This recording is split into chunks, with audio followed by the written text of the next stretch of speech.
She was a broke waitress who fed a starving old man digging through trash behind her cafe and gave him a meal without asking questions.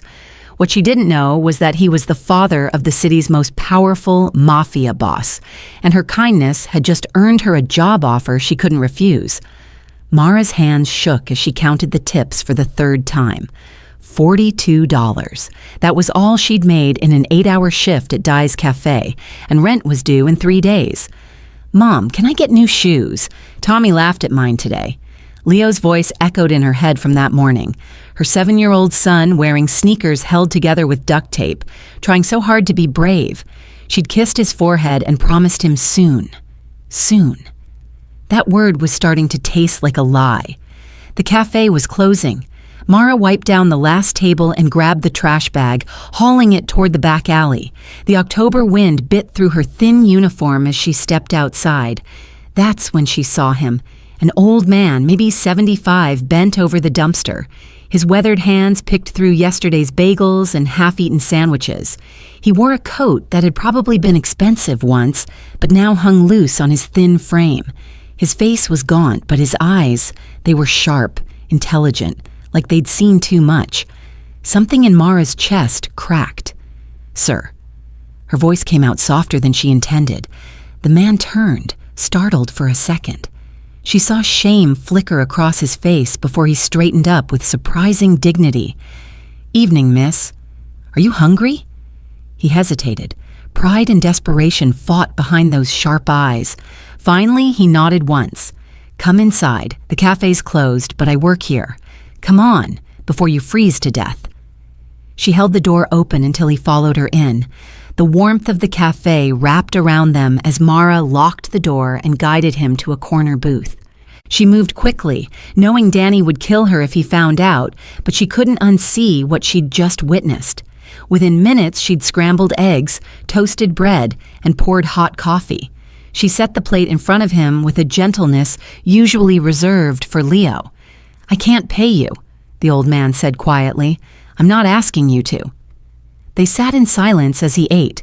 Not the awkward kind, but the comfortable kind between two people who understood what it meant to be tired. Mara sipped her own coffee, watching the steam curl up from the cup. "You have kind eyes," he said finally, "like my wife did before—" He didn't finish the sentence. Mara didn't push. "What's your name?" she asked. "Salvatore," he pronounced it the Italian way, musical almost. "And you?" Mara Chun. Chun, Chinese, my father. I never knew him." Salvatore nodded slowly, as if this information mattered, as if she mattered. "You have children, Mara Chun."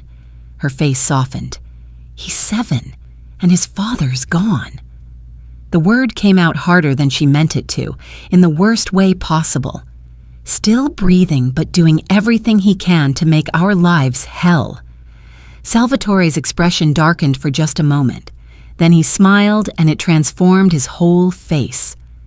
"Then Leo is lucky to have a mother who feeds strangers."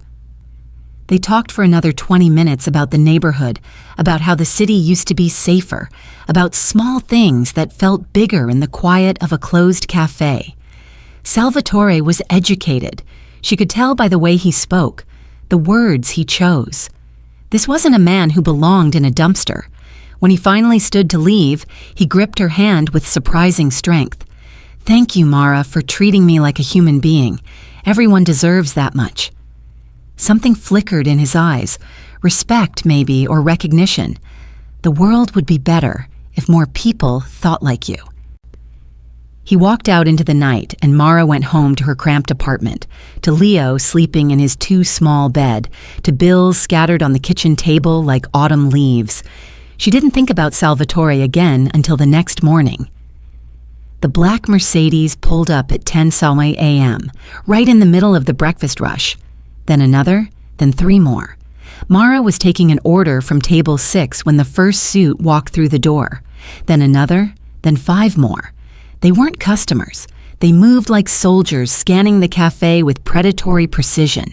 The whole restaurant fell silent. Danny dropped a plate in the kitchen. The crash echoed like a gunshot. And then he walked in, tall, maybe 40, with dark hair silvered at the temples. His suit probably cost more than Mara made in 6 months, but it was his eyes that made her blood run cold, dark, calculating, and fixed directly on her. The man crossed the cafe in 4 strides. Every instinct told Mara to run, but her legs had turned to stone. Mara Chun. His voice was smooth, controlled, low enough that it felt like it vibrated through her. She managed a nod. My name is Adrian Bellini. He paused, as if the name should mean something. My father told me someone treated him with respect yesterday, someone who didn't have to, someone who saw a man, not a problem. The words took a moment to connect. Mara's eyes widened. Salvatore is my father? Adrian's expression softened microscopically, but his gaze lingered on her face a beat too long. He hasn't stopped talking about you since last night. In 40 years, I've never seen him cry from gratitude. You gave him something we couldn't, his dignity. The entire cafe was watching now. Danny stood frozen by the register, his face pale. Adrian reached into his jacket. Mara flinched, but he only pulled out a card. Elegant, cream-colored, embossed with a name and number. I'd like to speak with you privately when you have time. He set the card on the table, his fingers brushing hers for a fraction of a second. Deliberate or not, the contact sent a jolt through her. There's a job opportunity I think would interest you. I have a job. Adrian glanced around the worn cafe, at Danny still white-knuckling the counter, at the tip jar that never had enough. His expression said everything. Then his eyes returned to hers, holding them. Think about it. He turned to leave, then paused. Salvatore asked me to tell you, Leo would look good in new shoes. Mara's heart stopped. How did he know Leo's name? Adrian walked out, his men following like shadows. The Mercedes pulled away, leaving only silence and 100 questions behind. Mara looked down at the card in her trembling hand, the warmth of his brief touch still lingering on her skin. Everything was about to change. 3 days passed. 3 days of Mara staring at Adrian Bellini's card, tucked inside her apron pocket like a loaded gun. She'd Googled his name once, then slammed her laptop shut so hard Leo had jumped. The search results had been terrifying. Racketeering investigations, suspected connections to organized crime, a photo of Adrian leaving a federal courthouse, his lawyer beside him, both looking untouchable. She threw the card away twice, fished it out of the trash, both times. On the 4th day, her ex-husband showed up. Mara was walking Leo home from school when she saw the familiar truck parked outside their apartment building. Her whole body went rigid. Leo's hand tightened in hers. Is that Dad?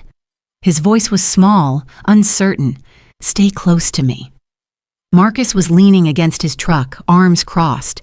He'd gained weight since the divorce, but his eyes still had that mean glint she remembered too well, the one that used to make her flinch.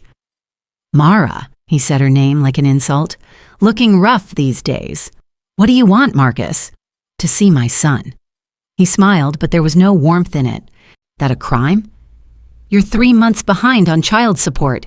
You don't get to play dad when it's convenient. Marcus pushed off the truck, taking a step closer. Mara instinctively put herself between him and Leo. Funny thing, Marcus said. I talked to a lawyer, real smart guy. He says a mother working minimum wage, living in this dump, struggling to put food on the table. That's not a stable environment for a kid. Mara's blood turned to ice. You wouldn't what? Fight for custody of my own son? He crouched down to Leo's level. Hey, buddy, how'd you like to come live with me and Stephanie? We got a big house, pool in the backyard, nice school district. Leo pressed against Mara's leg. I want to stay with Mom. Marcus's smile faded. He stood up, getting too close to Mara. She could smell the beer on his breath. You got 2 weeks to figure out how you're going to prove you can take care of him, he said quietly, or I'm filing papers. And trust me, any judge is going to see you drowning. He climbed into his truck and drove away, leaving Mara shaking on the sidewalk. That night, after Leo fell asleep, Mara pulled out Adrian Bellini's card. Her hands trembled as she dialed the number. He answered on the first ring. "Miss Chun." His voice was low, intimate in the dark. "I was beginning to think you decided against calling." "What kind of job?" Her voice cracked. "What exactly do you want from me?" "Tomorrow, 2 p.m., I'll send a car." "I need to know." "Tomorrow, Mara." The way he said her name, like it belonged to him already, sent a shiver down her spine. "Come alone. We'll discuss everything." The line went dead. The car that picked her up wasn't a Mercedes. It was a town car with tinted windows and a driver who didn't speak. They drove for 40 minutes, leaving the city behind, winding through neighborhoods that got progressively nicer until they reached a gated estate that looked like something from a movie. The mansion was enormous, white stone, manicured gardens, a fountain in the circular driveway. Mara felt like she'd stepped into a different world. A woman in her 50s met her at the door. "Miss Chun, I'm Gloria. Mr. Bellini is waiting in his study." Mara followed her through halls lined with expensive art and dark wood paneling. Everything screamed old money and power. Finally, Gloria opened a door to reveal an office with floor-to-ceiling bookshelves and a massive oak desk. Adrian stood by the window, phone to his ear. He waved her in, finishing his conversation in Italian. When he hung up, his entire demeanor shifted. Less businessman, more something Mara couldn't quite read. His eyes found hers immediately, holding them as if the room had narrowed to just the two of them. "Thank you for coming." "I don't have much choice, do I?" The words came out sharper than she intended. Adrian studied her for a long moment, his gaze tracing her face with an intensity that made her breath catch. "You always have a choice, Mara. That's important to me. What I'm about to offer you, you can walk away. No consequences." "I find that hard to believe." "Fair enough." He gestured to a chair. "Sit, please." Mara sat on the edge of the leather chair, every muscle tense. Adrian didn't sit behind the desk. Instead, he leaned against it, close enough that she could smell his cologne, something dark and expensive, and feel the heat radiating from him. "My father is dying," Adrian said bluntly. "Lung cancer, stage 4, the doctors give him 6 months, maybe less." Mara's breath caught. "I'm sorry." "He spent the last 3 days talking about you, about how you made him feel human again. Do you know how long it's been since I've seen my father smile?" Adrian's voice cracked slightly, and he looked away for the first time. "Years, Mara. Years." "I don't understand what this has to do with me." "I want you to work here. Be a companion to my father. Talk to him. Keep him company. Help him feel like more than a dying old man." Adrian pulled out a folder, but didn't hand it to her yet. "I'm prepared to pay you $8,000 a month. Full health insurance, a guest house on the property where you and your son can live, private school tuition for Leo." Mara's mind reeled. $8,000 a month. That was more than she made in 3 months at the cafe. "Why me?" "Because my father asked for you." Adrian finally met her eyes again, and the air between them thickened. "And because." He paused, as if the words were difficult, his voice dropping lower. "Because you gave him something I couldn't. Kindness without agenda. He needs that right now." "This is insane." "It's a job offer." Mara said quietly. "You're a criminal. I Googled you." Adrian's expression hardened, but he didn't move away. "I'm a businessman with enemies who make accusations. I've never been convicted of anything. But yes, my world is complicated. Dangerous sometimes." He leaned in slightly, his voice softening. "That's why you and Leo would live here, on the estate. Protected." "Protected from what?" "From men like your ex-husband." Adrian opened another folder. "Marcus Chun, 2 DUIs.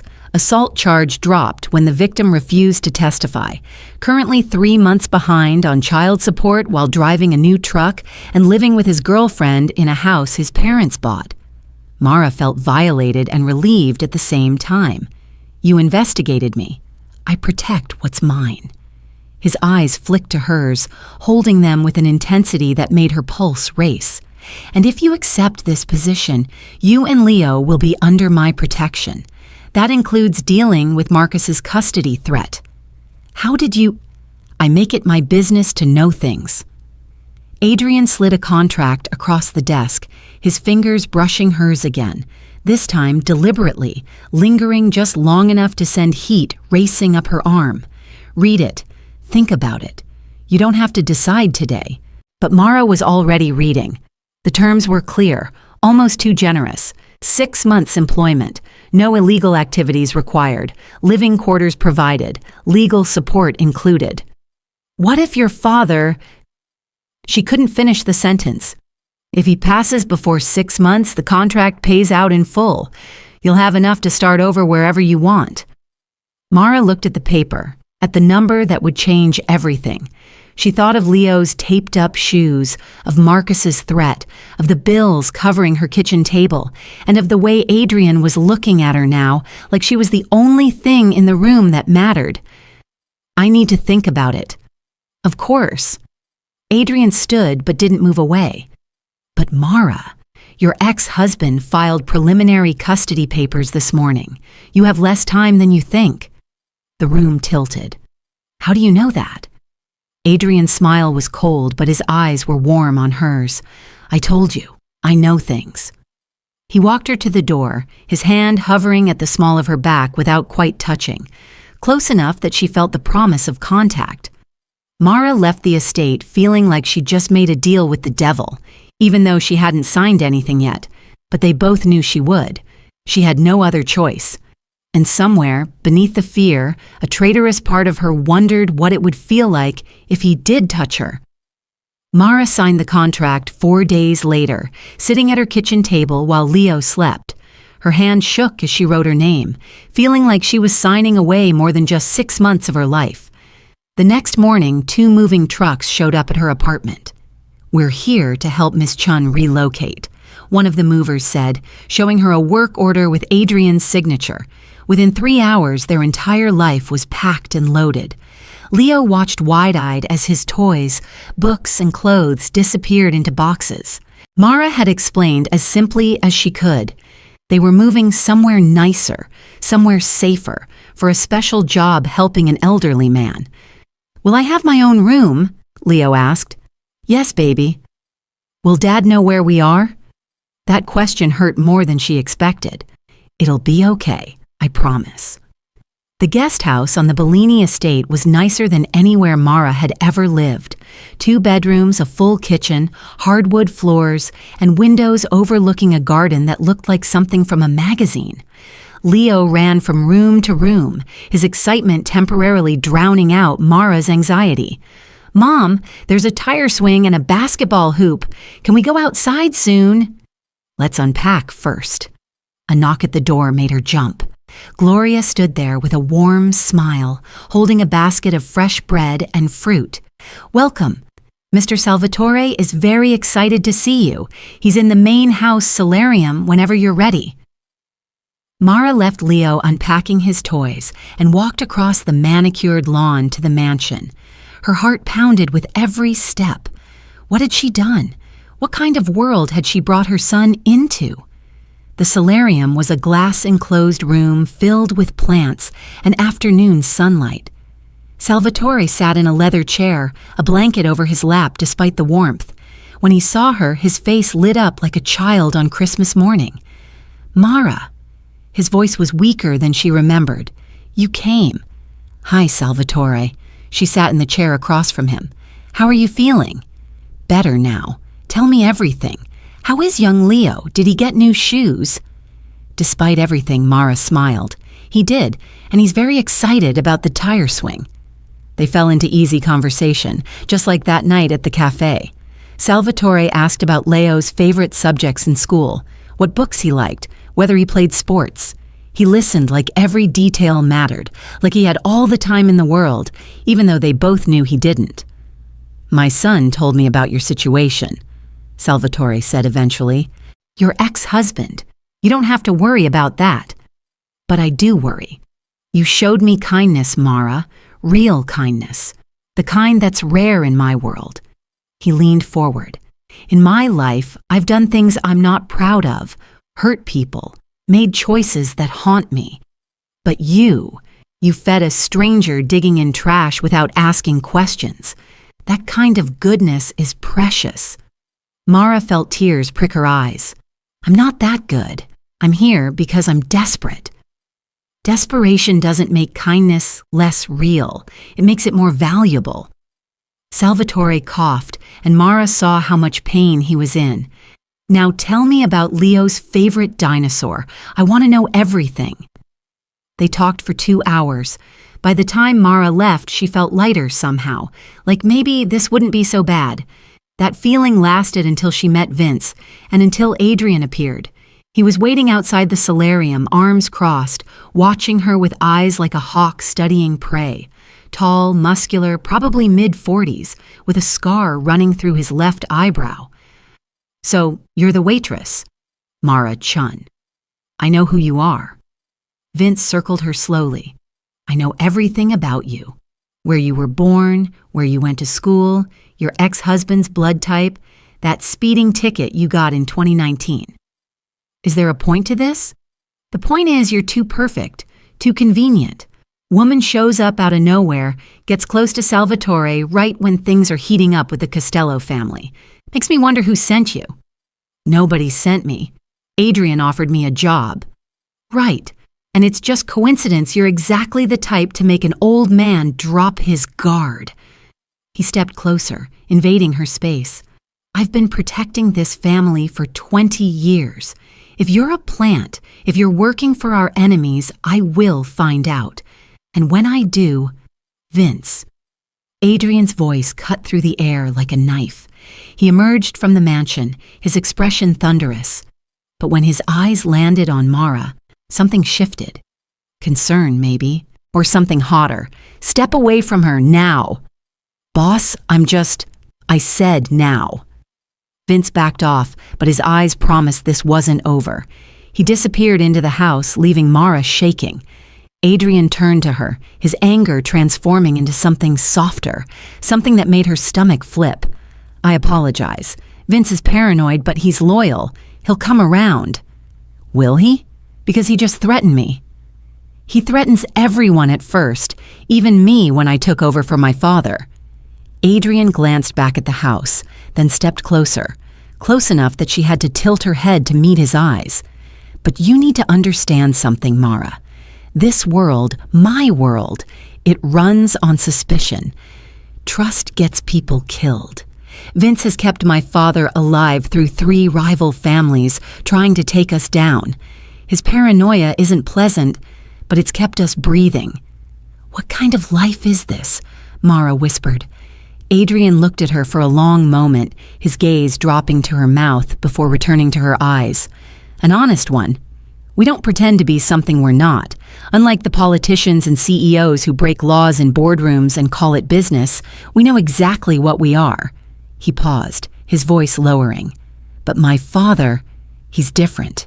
He wants out of this life before he dies. He wants to remember being human. That's what you give him.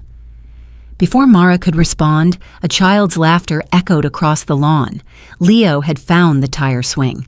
Salvatore appeared at the solarium window, watching the boy play with a smile that transformed his worn face. You already made him happy, Adrian said quietly, his hand brushing her arm as he turned her toward the window.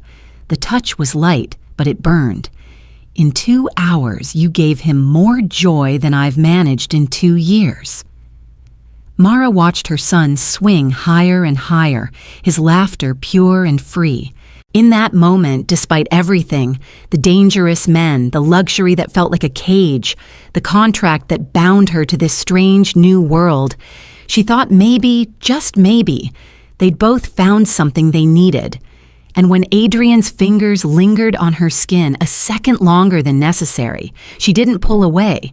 She just hoped it wouldn't destroy them. The first week at the estate fell into an unexpected rhythm and an unexpected tension. Every morning, Mara would bring Leo to the main house before his new school bus arrived. Salvatore insisted on seeing the boy, asking about homework, teaching him simple Italian phrases, telling stories that made Leo's eyes go wide with wonder. "Your mother is a beautiful name, you know," Salvatore told Leo one morning. "Mara means bitter in Hebrew, but also bright and shining in Sanskrit. She contains multitudes." Leo, not understanding half the words, just nodded enthusiastically. "Mom says you're teaching me to be a gentleman. The world needs more gentlemen." "Fewer tough guys," Salvatore winked. "Though don't tell the tough guys I said that." Mara watched these interactions with a warmth that surprised her. Salvatore treated Leo with a grandfatherly tenderness that made her ache. Her own father had left before she was born, and Leo had never known this kind of male attention that wasn't tainted with Marcus's anger. But it was Salvatore's relationship with Adrian and Adrian's growing attention to her that fascinated and broke her heart in equal measure. They were like two planets in the same solar system, aware of each other, but never touching.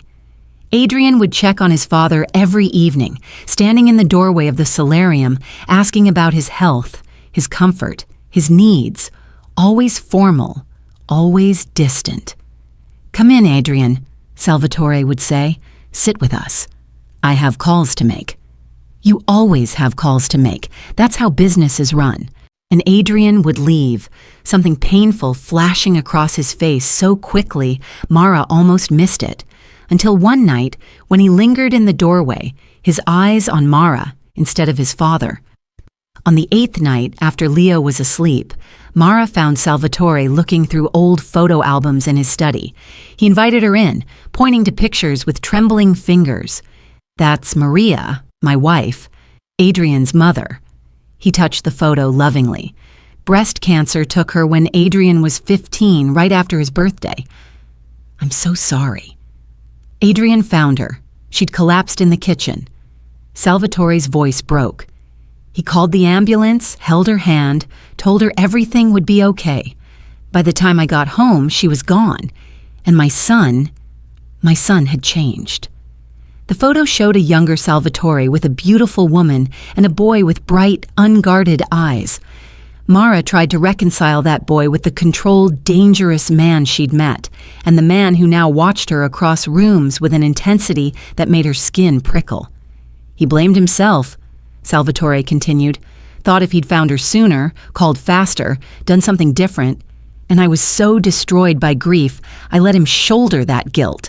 I let him grow cold and hard because I'd become cold and hard." "It's not too late," Mara said softly. "Isn't it?" Salvatore closed the album. "I built an empire of fear. I taught my son that emotions are weakness, that love makes you vulnerable. And now I'm dying, and I don't know how to tell him I was wrong." Before Mara could respond, the study door opened. Adrian stood there, something unreadable in his expression, until his eyes found Mara, and the air crackled. "It's late. Mara should go back to the guest house." "Adrian," Salvatore began. "It's late," Adrian repeated, harder this time, but his gaze never left Mara. Mara stood, touching Salvatore's shoulder gently before leaving. As she passed Adrian, she saw it clearly: pain, longing, fear, all battled behind his controlled exterior. He wasn't cold, he was terrified. And when his hand brushed hers in the doorway, accidental or not, she felt the spark ignite. The tension between father and son seemed to crack something open in the estate's atmosphere, and between Mara and Adrian. Over the next few days, strange things began happening. Vince started appearing wherever Mara went, not obviously following her, but always there. In the garden when she picked flowers with Leo, in the kitchen when she made tea, outside the guest house at odd hours. "He thinks I'm a spy," she told Gloria while helping prepare lunch. "Vince thinks everyone's a spy," Gloria replied. "Even me, and I've worked here for 30 years. But between you and me, he's extra paranoid right now. There's been some trouble with the Costello family. Territory disputes, money owed, old grudges. It's making everyone nervous." Should I be worried? Gloria's pause said more than words could. Just stay close to the estate. Don't go anywhere without telling someone, and keep Leo near you. That evening, Mara watched from the guest house window as a convoy of black SUVs pulled up to the main house. Men in suits emerged, having what looked like a very intense conversation with Adrian on the front steps. Even from a distance, she could see the tension in his posture, shoulders rigid, jaw clenched. One of the men looked toward the guest house, looked directly at her window. Mara stepped back quickly, pulling the curtain closed, her heart racing. "Mom," Leo called from his bedroom, "can you help me with my spelling homework?" "Coming, baby." She tried to focus on words like tomorrow and because. But her mind kept returning to that man's stare, to Vince's constant surveillance, to the growing sense that she'd stepped into something far more dangerous than a simple caregiver position, and to the way Adrian's eyes followed her when he thought she wasn't looking. Later that night, after Leo fell asleep, Mara heard voices outside. She peeked through the curtain to see Adrian and Salvatore in the garden, having what looked like their first real conversation in years. Even from a distance, she could see Adrian's hands moving as he talked, his usual control slipping. Salvatore gripped his son's arm, saying something that made Adrian's shoulders drop. Then, impossibly, Adrian hugged his father. It lasted only a moment before Adrian pulled away and walked toward the main house, head down, hands in pockets. But that moment, that brief embrace, felt like watching something precious and fragile come back to life. Salvatore stood alone in the garden for a long time after Adrian left. When he finally turned toward his solarium, Mara saw tears on his weathered face, illuminated by moonlight. She understood then what she was really doing here. It wasn't just about keeping a dying man company. It was about giving a broken family one last chance to heal before time ran out. And maybe, just maybe, giving herself a chance at something she'd never dared hope for. The question was whether she'd survive long enough to see it happen. Because the next morning, everything changed. Salvatore's cough had gotten worse overnight. By morning, he was running a fever, and the doctor insisted on bed rest.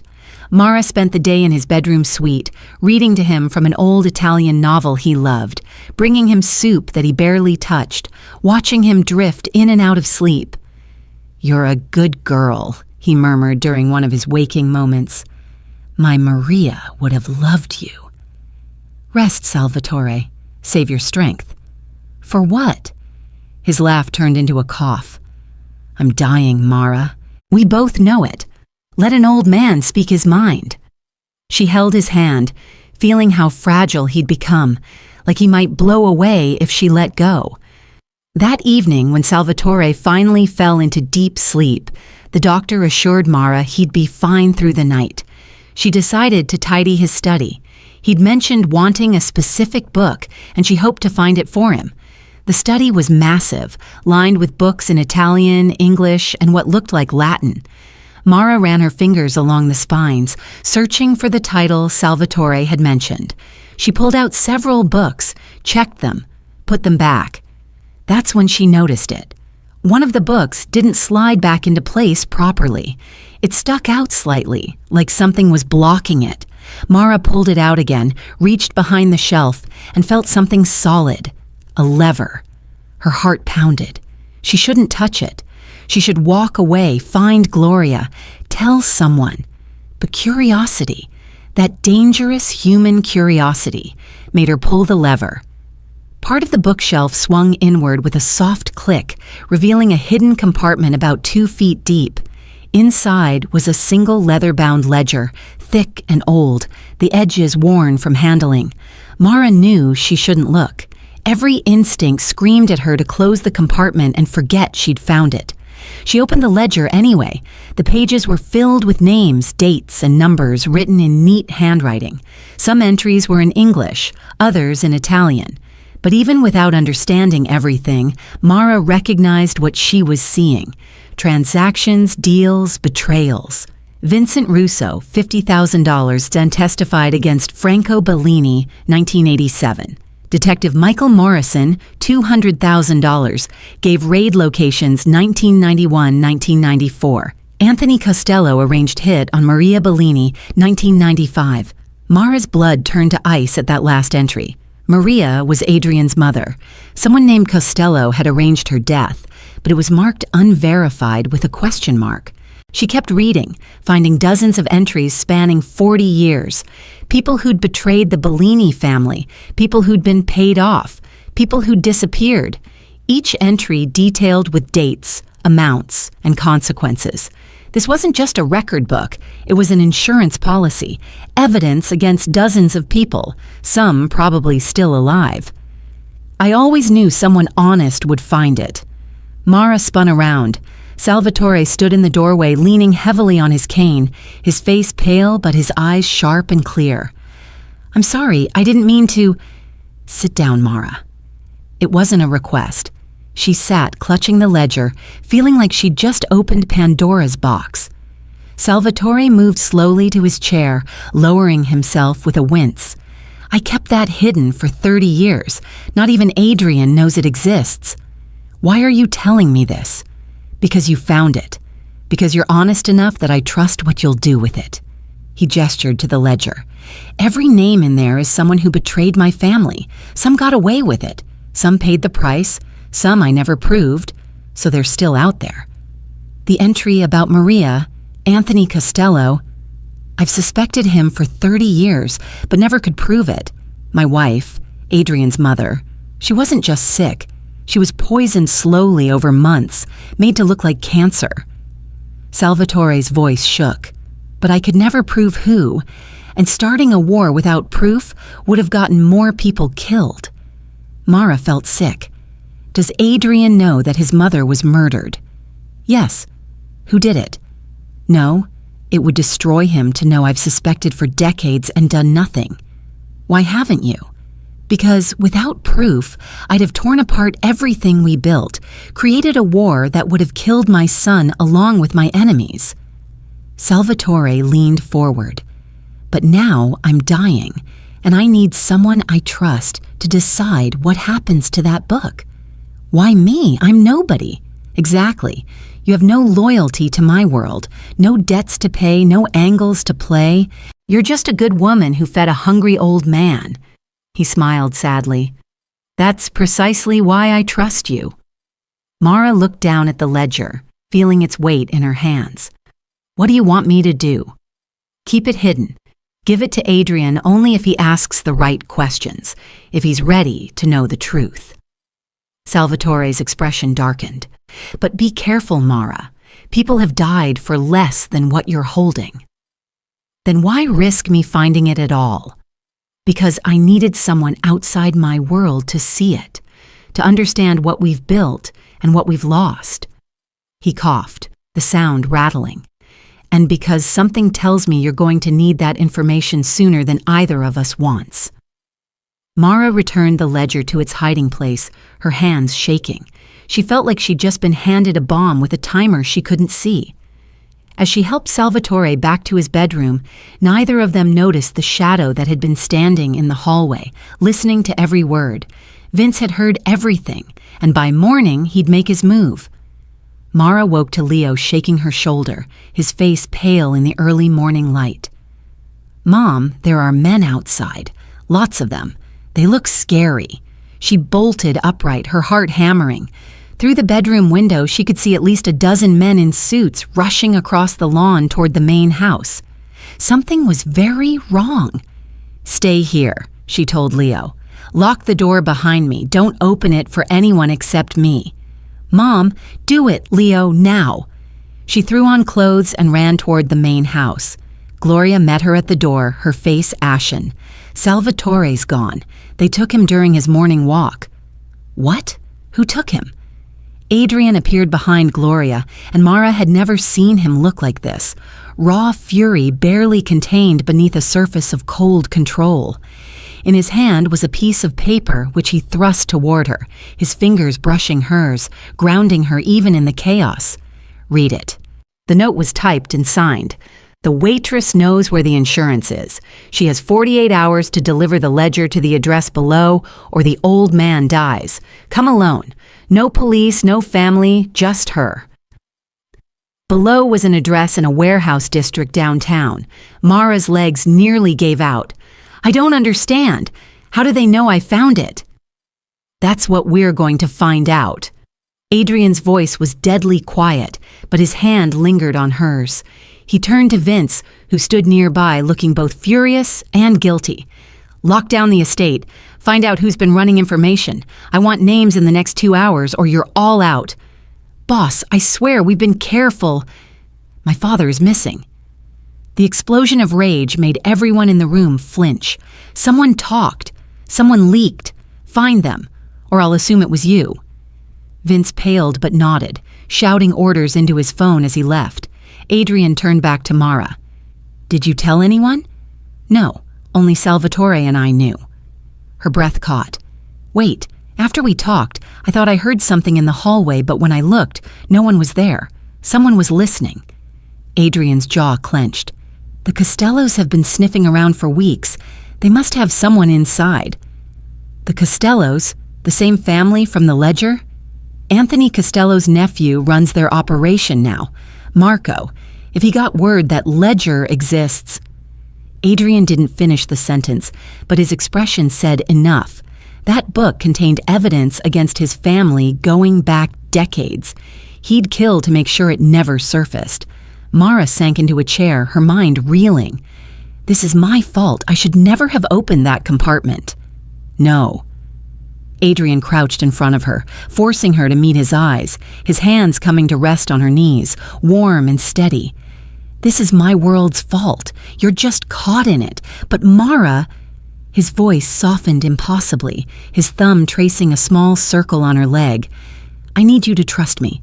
We're going to get my father back. The note says I have to go alone. You're not going anywhere near that warehouse. Adrian stood, pulling out his phone, but not before his fingers trailed up her arm, a touch that felt like a promise. I have people watching the address already. It's a trap. They don't want the ledger. They want you dead and us desperate. But Salvatore is too valuable to kill immediately. My father knows things, has connections, holds secrets. Marco will try to use him as leverage. Adrian's expression hardened, but he underestimates how much I'm willing to do to get him back. Over the next hour, the estate transformed into a war room. Maps appeared on tables. Men with weapons arrived. Phones ran constantly. Mara sat in the corner, feeling helpless and terrified, wondering how her simple act of kindness had spiraled into this nightmare, and how Adrian's presence, even now, made her feel safer than she had any right to. Gloria brought her coffee. Leo is scared. Maybe you should be with him. In a minute, I need to... Mara stopped, a thought crystallizing. Gloria, does Salvatore ever talk about the old days? About where he used to meet people? All the time. Why? He told me stories. About his wife, about the neighborhood, about places that mattered to him.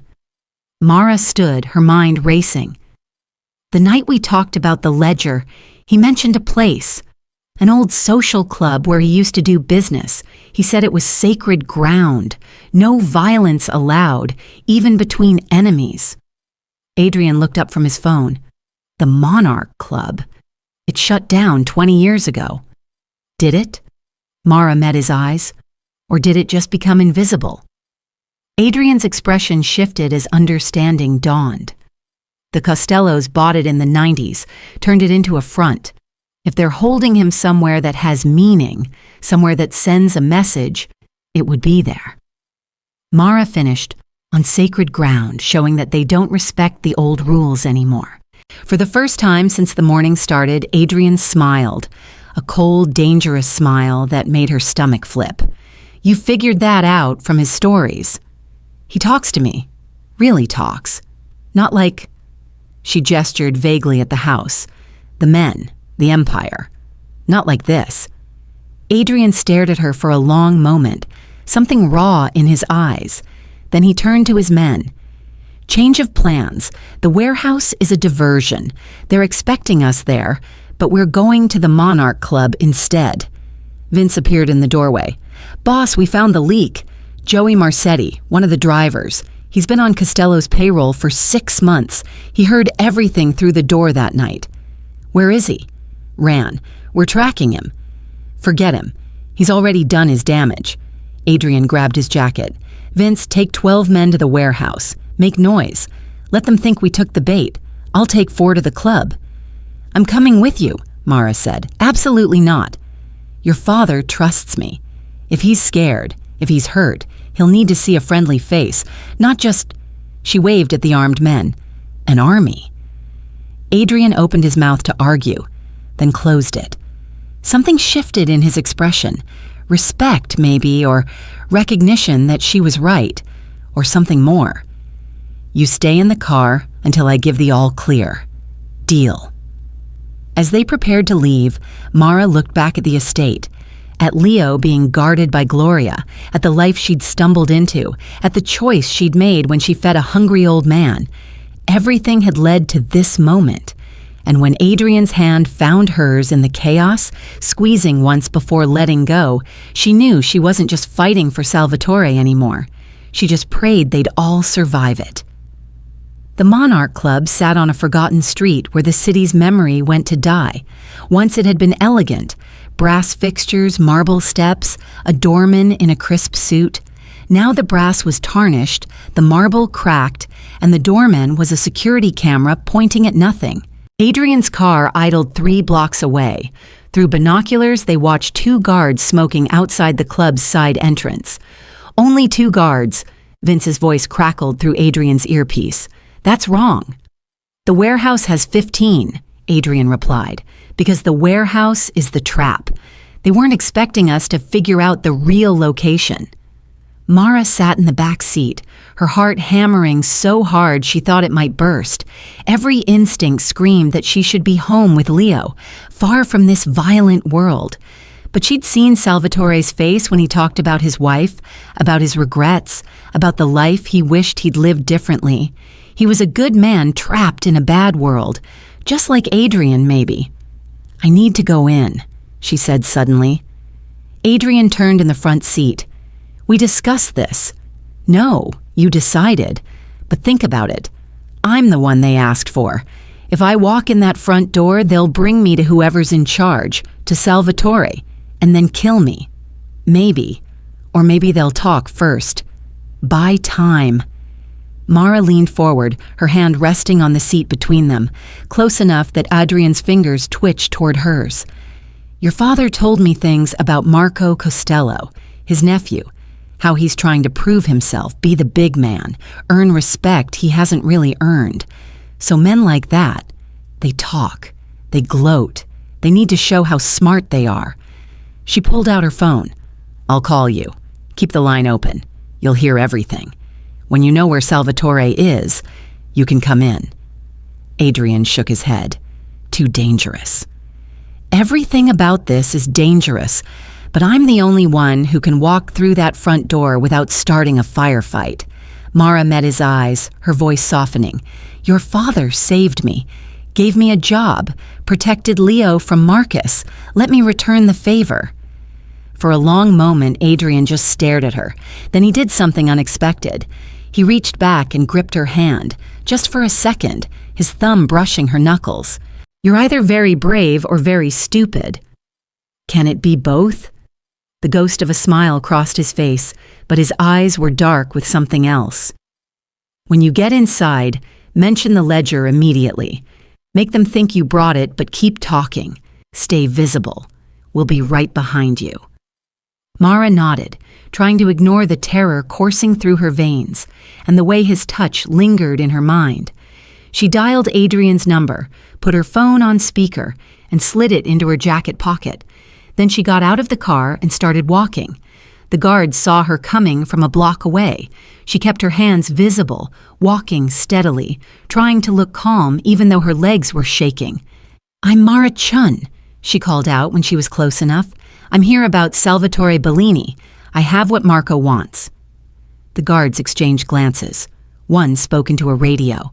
After a moment, he nodded. "Arms up." They patted her down roughly but missed the phone in her inside pocket. Then they escorted her through the club's front door. Inside, the Monarch Club was frozen in time. Dusty chandeliers, faded velvet curtains, a bar that hadn't served drinks in decades. But in the main room, sitting at a card table like kings of a forgotten empire, were 3 men. The one in the middle was young, maybe 35, with expensive clothes and cheap confidence. Marco Costello. The others were his muscle, and tied to a chair in the corner, bloodied but alive, was Salvatore. "Mara," Salvatore whispered. "No, why did you come?" "Shut up, old man." Marco stood, smiling like a shark. Well, the famous Waitress, the nobody who somehow became important. "I brought the ledger," Mara said, praying Adrian was hearing everything. "Let him go, and it's yours." "The ledger?" Marco laughed. "You think I care about some old book my uncle kept? Ancient history doesn't scare me." Mara's heart sank. "Then why?" "Because I want Adrian to understand something." Marco walked closer. His father isn't untouchable. None of them are. The old ways, the old rules, the old men who think they still matter, it's all finished. "You poisoned his mother," Mara said suddenly, remembering the ledger. "Your uncle did 30 years ago." Marco's expression flickered. Surprise, then anger. "See, that's why the ledger matters. Not for me, but for that. Because if Adrian ever proved it, if he ever had evidence—" He shrugged. "My uncle's dead, but blood feuds don't die. Better to eliminate the evidence and the witnesses." He gestured at Salvatore. "Like him, like you." Marco pulled out a gun, almost casual. "Can't have loose ends." In her pocket, Mara felt her phone vibrate once. Adrian's signal. They were in position. She just needed a few more seconds. "You know what's funny?" Mara said, taking a step closer to Salvatore. "Your uncle was wrong. Maria Bellini wasn't murdered." Marco frowned. "What?" I read the entry. It said unverified with a question mark. Salvatore suspected but never proved it, because it wasn't true. She really was just sick. Just cancer. Mara was making it up, but she saw Salvatore's slight nod playing along. "You're about to start a war over nothing, and killing us won't stop Adrian from coming. It'll just make him angrier. He doesn't know where." The windows exploded inward. Adrian's men poured through every entrance simultaneously. Doors, windows, even through the kitchen. Marco's guards barely had time to react before they were disarmed and on the ground. Adrian himself came through the front, his gun trained on Marco's head. But his eyes found Mara first, wild with relief and something fiercer. "Step away from them." Marco's confidence evaporated. He dropped his gun, hands up, suddenly just a scared kid playing at being someone dangerous. "Adrian, I didn't mean—" "You kidnapped my father, threatened an innocent woman, broke every code we have." Adrian's voice was ice. "Give me one reason not to end this right now." "Because you're better than me," Marco stammered. "Better than your father. Everyone says so. You play by rules." "I am my father's son," Adrian interrupted, "and I protect what's mine." He pulled the trigger. The shot went past Marco's ear, so close it singed hair. Marco collapsed, whimpering. "That was your warning. Next time, I won't miss." Adrian lowered the gun. "Get him out of here. Send him back to his family with a message. The old ways aren't dead until I say they are." While his men dragged Marco away, Adrian rushed to his father. Mara was already cutting the ropes, checking his injuries, her hands shaking as Adrian knelt beside her, his shoulder brushing hers. Dad, can you hear me?" Salvatore looked up at his son, managing a weak smile. "You came?" "Of course I came." Adrian's voice cracked. "You're my father. Your mother would be proud, the man you've become. I am sorry for being cold, for being distant." "Stop." Salvatore gripped his son's hand. "We both made mistakes, but this girl, He looked at Mara, then at Adrian with a knowing smile. She reminded me what matters. Not the empire, not the respect. Just being human. Being family. Adrian met Mara's eyes over his father's head. In that look was something that made her breath catch. Gratitude, yes, but also something deeper. Recognition, connection, and a heat that had been building for weeks. "Let's go home," Adrian said quietly, his hand finding Mara's under the guise of helping her up, lingering, squeezing, promising. As they helped Salvatore to the car, Mara realized the truth. She hadn't just saved a dying man. She'd given a broken family one last chance to be whole. And somehow, in the process, she'd found a family of her own, and a man who looked at her like she was the only light in his dark world. The 3 weeks after the rescue felt like waking up from a dream and finding reality somehow better and charged with possibility. Salvatore's health declined rapidly, as everyone knew it would, but something in him had changed, or maybe returned. He smiled more, laughed at Leo's jokes, held court in the solarium with a warmth that transformed the whole estate. "Your grandfather's dying," Mara told Leo one evening when her son asked why Salvatore slept so much. "But he's not sad about it anymore. I think because he's not lonely, because we're here, because we're all here together." Adrian changed too, in subtle ways, and not so subtle ones. He still handled business, still met with his men, still made the hard decisions that kept his empire running. But now he made time for lunch with his father, for dinner with all of them. Mara, Leo, Salvatore, sometimes Gloria and other staff who'd become family over the years, and for stolen moments with Mara, brushing her hand when passing a plate, finding excuses to walk her back to the guest house after Leo was asleep, his fingers lingering at her waist. "I never knew how to be a son and a boss," Adrian admitted to Mara one night after Salvatore had gone to bed early. They sat in the garden, watching Leo chase fireflies, the air between them thick with unspoken words. "My father taught me to be strong, but he forgot to teach me to be human. He's teaching you now, through you." Adrian looked at her, something vulnerable in his expression, and something hungry. "You showed him it was okay to be soft, to let people in. He's teaching me the same thing. It's not too late, you know, for either of you. Isn't it?" Adrian gestured at the estate, at the life surrounding them. "I've done things, Mara. Bad things. There's blood on my hands that won't wash off." "Maybe not," she whispered, her hand finding his in the dark. "But that doesn't mean you can't choose differently going forward." He was quiet for a long time, his thumb tracing slow circles on her skin. Then, "What happens when my father's gone? Will you stay?" The question hung between them, heavy with everything unsaid. Mara had thought about it constantly. Her contract ended when Salvatore passed. She'd have money, freedom, the ability to start over anywhere. But Leo loved it here. Loved the school, the space, the feeling of safety. Loved Salvatore like the grandfather he'd never had. And Mara herself had grown to care about these broken, dangerous people who were trying so hard to be better, and about the man beside her whose touch set her on fire. "I don't know," she said honestly, her voice barely above a whisper. Adrian nodded, accepting the uncertainty, but his hand tightened on hers. "Fair enough." 2 weeks later, Mara received papers from her lawyer.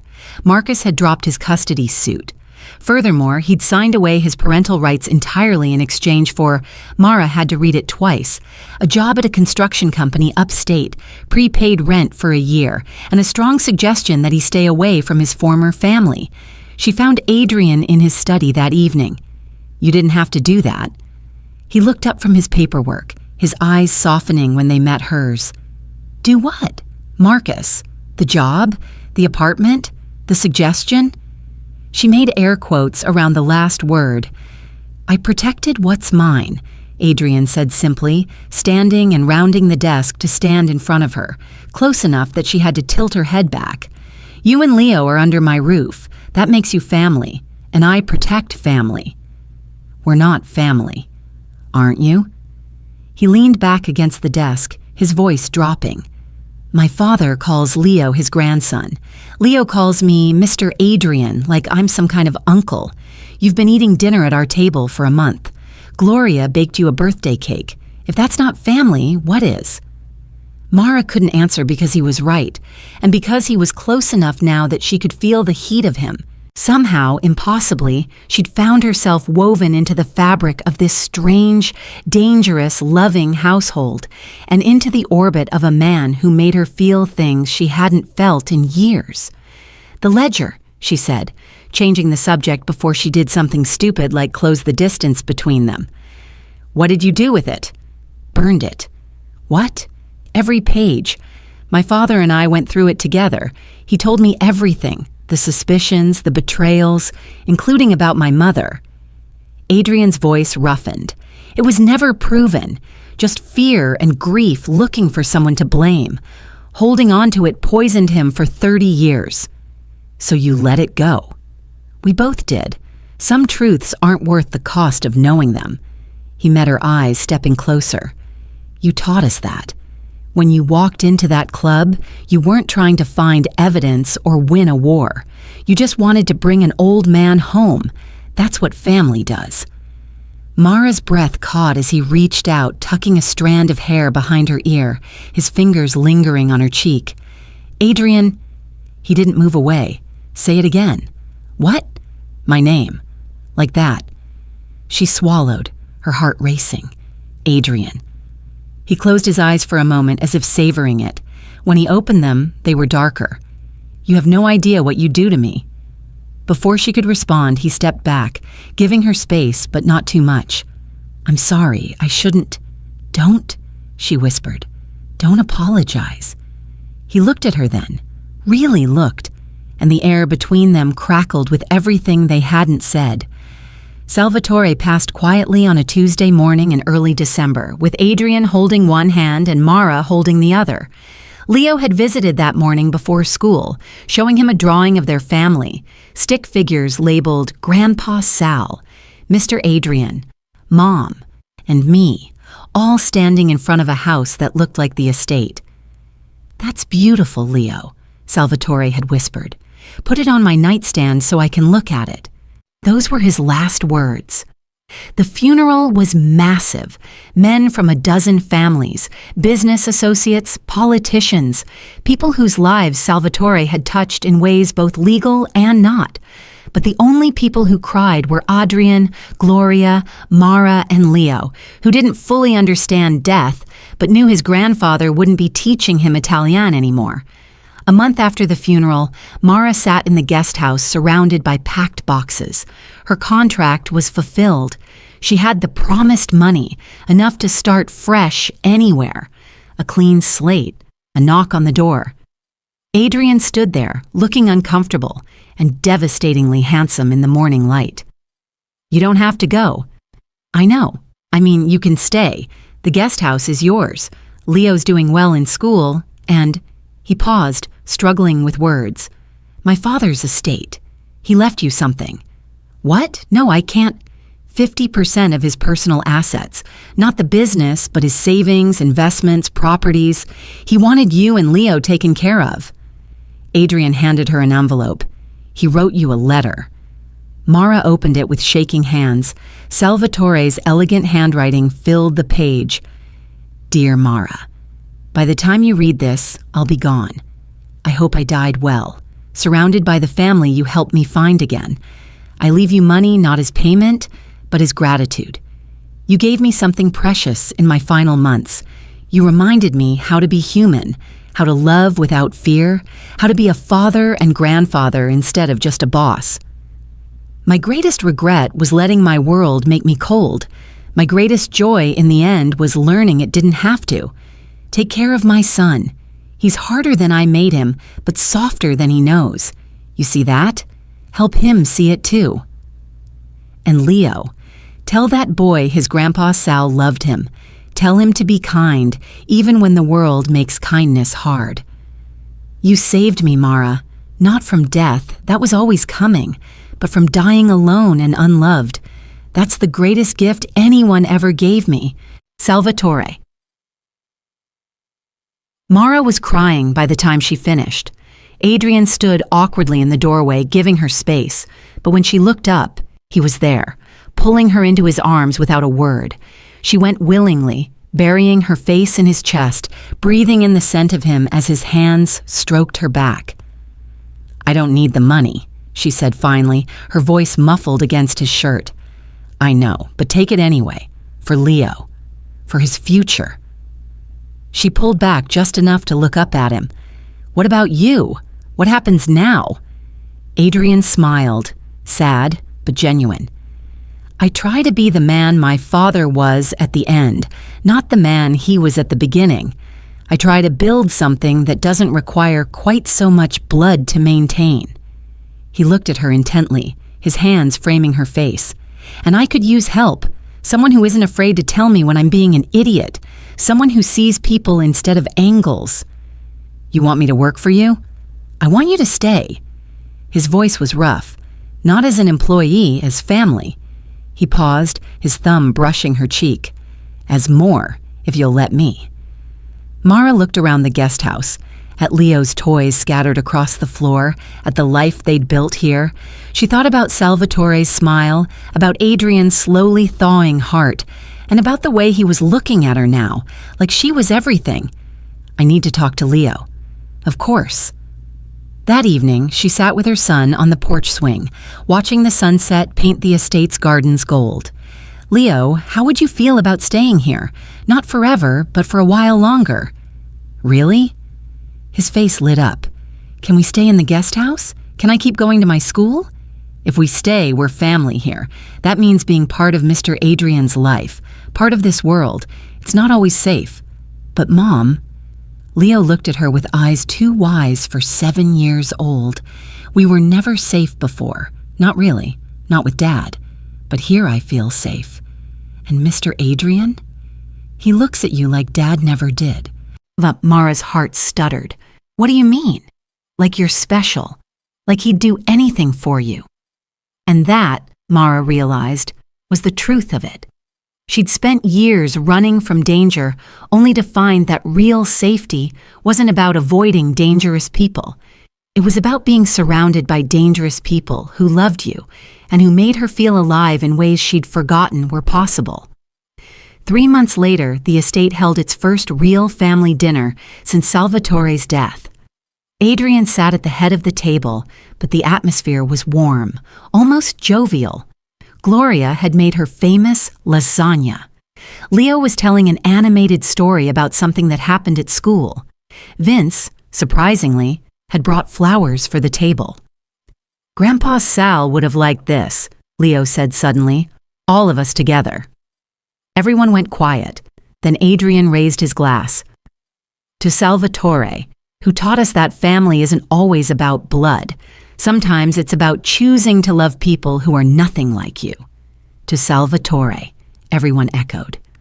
Mara caught Adrian's eye across the table. He smiled at her, a real smile, unguarded, and later, when the dishes were done and Leo was asleep, he found her in the garden. "You stayed," he said simply, stopping in front of her. "I did." He reached for her hand, pulling her close. "I was afraid you wouldn't." "I was afraid I would," she admitted, her voice barely above a whisper. He cupped her face, his thumb tracing her lower lip. "And now?" "Now?" She leaned into him, her hand sliding up his chest. "Now I'm not afraid anymore." He kissed her then, slow, deliberate, like he'd been waiting his whole life for this moment. And when they finally pulled apart, breathless and laughing softly in the dark, Mara knew she'd come home. She'd come to this estate as a desperate waitress, accepting a suspicious job. She'd stayed because a dying man needed company. But she remained because somewhere along the way, she'd stopped being an employee and become something more important. She'd become family. And in a world of calculated deals and dangerous games, that simple human connection and the love that had grown from it was worth more than all the money and power combined. Outside, snow began to fall, soft and silent, covering the estate in white. Inside, laughter echoed through halls that had been cold for too long, and in the garden, two people who'd found each other against all odds held on tight, knowing some kindnesses changed everything. She'd fed a starving old man one morning without expecting anything in return. And somehow, impossibly, she'd gained everything, including a future she never dared dream of.